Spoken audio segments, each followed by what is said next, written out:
Finding Ministries. We're in a series of Bible studies on the book of Romans entitled Foundations for Our Faith. These are shaky days in which we live, and you need to find something solid to stand on, and the book of Romans is something solid to stand on. Now, may I say this, that the book of Romans literally is good news. It is about the gospel. The theme is the gospel, and the word gospel means good news. But listen to me. Before you will appreciate good news, you've got to hear bad news. Now, that's just the way it is. It's the bad news that makes the good news good. And so as the Apostle Paul begins the book of Romans, he tells us first of all about sin before he tells us about salvation and sanctification and service. And so we're in that part now that talks about sin, and Paul is talking about the terrible, horrible consequences of sin and the causes of sin in the hearts and lives of people. Now, this nation needs to hear the book of Romans, because most Americans are egomaniacs, peacocks, strutting to hell, thinking they're too good to be damned. And I've learned in preaching that if you want to get people saved, first of all, you have to get them lost. Now, they are lost, but you have to get them to understand that they need the gospel. Now, with that in mind, the title of the message today is The Last Step on the Way Down. Now, Paul is talking about what has happened to humanity when they turned from God. Begin reading in verse 24. It says, and these are perhaps some of the most chilling words in all of the Bible, wherefore God also gave them up. Oh, dear Lord, do you mean you give up on people? Wherefore God also gave them up. Gave them up to what? To uncleanness, through the lust of their own hearts, to dishonor their own bodies between themselves. He's talking here about sexual sin.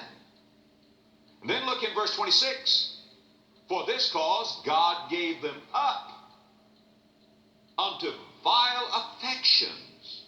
For even their women did change the natural use into that which is against nature. And likewise also the men, leaving the natural use of the woman, burned in their lust one toward another, men with men, working that which is unseemly, and receiving in themselves that recompense of their error, which was meat.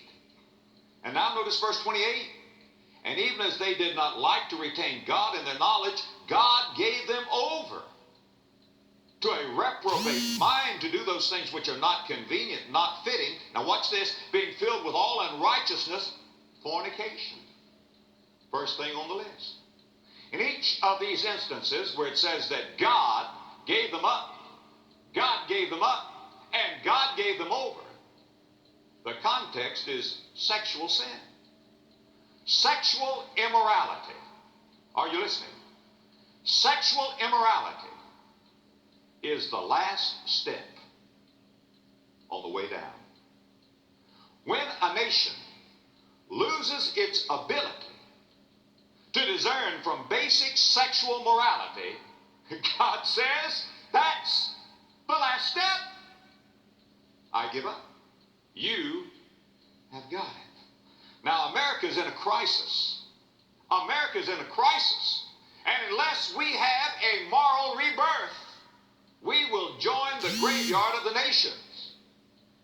Paul is writing to Rome. There was somebody else who wrote about Rome. His name was Gibbon. He wrote about the rise and the fall of the Roman Empire. And the Roman Empire came crashing down. And Gibbon said number one on the list of the things that destroyed Rome was sexual immorality. Another said that Rome dug her grave with her teeth, killed herself with illicit sex, and embalmed herself with alcohol. And I say America is doing the same thing.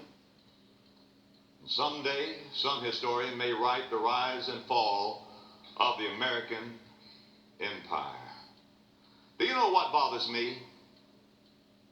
Is all that we're hearing today about immorality and adultery and fornication and homosexuality, and with many, it is a big joke. And if not a joke, a matter of incident and not really important. America today is treating adultery with a certain nonchalance.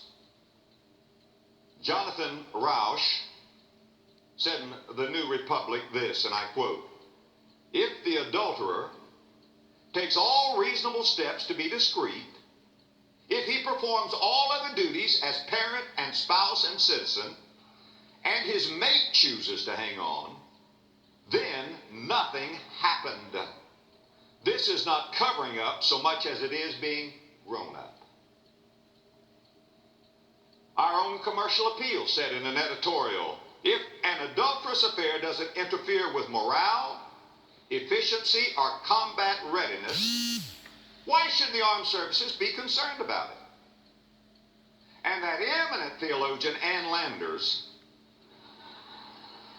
said that adultery is now less of a sin than it used to be. And here's what she said: "The scarlet letter is gone." The scarlet letter, the A, for adultery.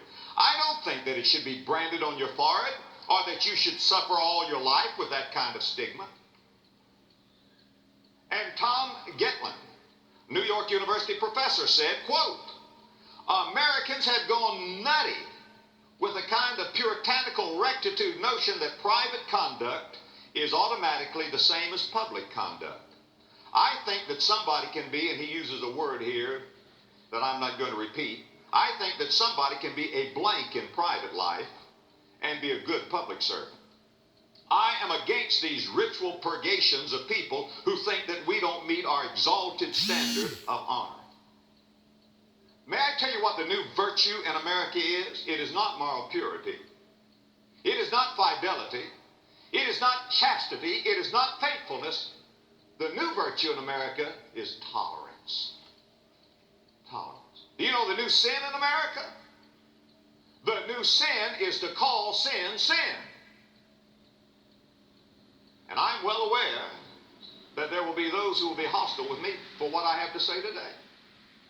That is the sin today, for anybody to stand up and say sin is sin, right is right, and wrong is wrong. That's bigoted. That's narrow. They call that judging. You know, I've tried to keep my children and grandchildren away from X-rated films, but now, God help us, we have X-rated news. I mean, you say, the news is coming on, turn that thing off. I don't want my grandchildren to have to listen to that. We have lost a sense of moral responsibility. But people say, but wait a minute. Don't you know that the American public have approved these things? Why, it's proven by the way that they vote.